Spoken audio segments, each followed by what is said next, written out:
మనలో ప్రార్థన లేదు, భక్తి లేదు, విశ్వాసం లేదు. బిడ్డల కొరకు ప్రార్థన చేయండి ప్రియులరా. బిడ్డల కొరకు ప్రార్థన చేయండి.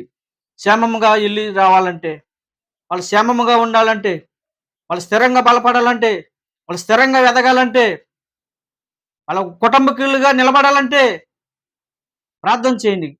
ఖచ్చితంగా ప్రార్థన చేయండి. బిడ్డల కొరకు ప్రార్థన చేయండి ప్రియులారా. చాలా మంది తల్లిదండ్రులు ఏ విధంగా ఉంటున్నారంటే, వాళ్ళకి వాళ్ళే ఉంటున్నారు, తింటున్నారు, తిరుగుతున్నారు, చేస్తున్నారు. నా బిడ్డలకంటే సంపాదించాను, నా బిడ్డలకంటే చక్కగా ఉన్నారనుకుంటున్నారు గానీ, డబ్బు శాశ్వతం కాదు.